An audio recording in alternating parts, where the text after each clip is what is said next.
Assalamualaikum warahmatullahi wabarakatuh. Kepangaken nami kula Bilfa Aurelia Mulyadi, nomor 11 inggih menika kula dados ibu kepala sekolah.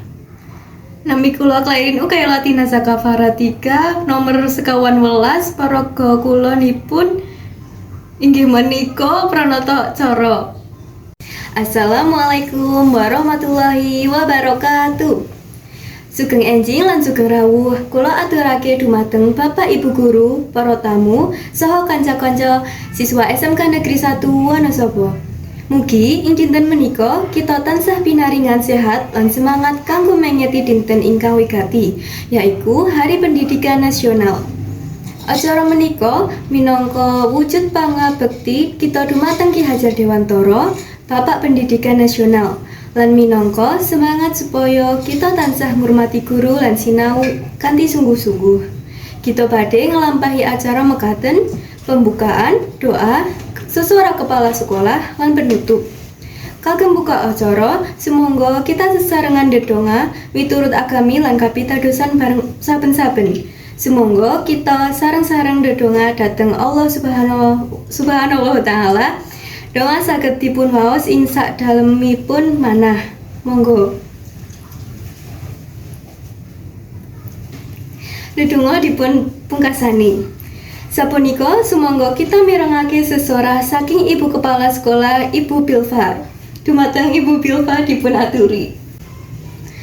Assalamualaikum warahmatullahi wabarakatuh. Sugeng enjing katur dumateng para rawuh ingkang kinurmatan. Ingkang kinurmatan Bapak, Ibu guru, para tamu undangan, saha para siswa-siswi ingkang kinasih lan kula tresnani.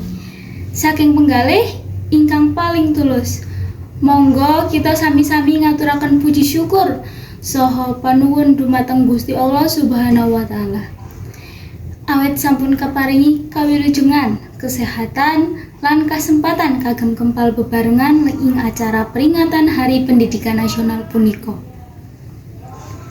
Kita manggeti jasa-jasa Ki Hajar Dewantara, Bapak Pendidikan Nasional ingkang maringi piwulang luhur. Ing ngarsa sung tulodo, ing madya mangun karsa, tutwuri handayani. Mugi piwulang punika saged dados pepadang tumrap kita sedaya.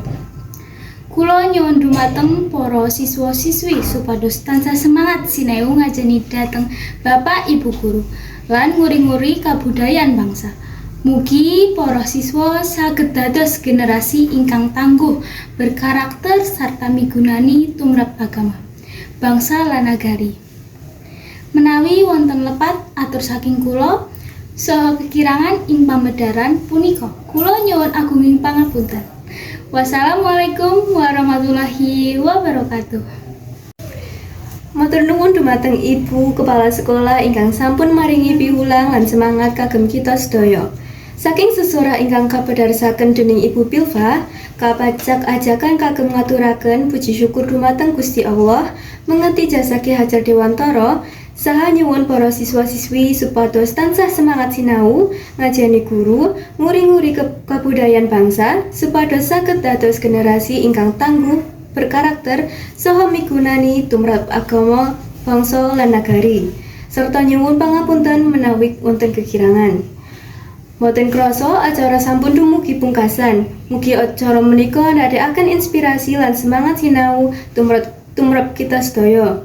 Kula nyuwun pangapunten bilih wonten kekirangan salebeting ngasta acara. Mugi Gusti paring berkah dhateng kita kabeh. Wassalamualaikum warahmatullahi wabarakatuh.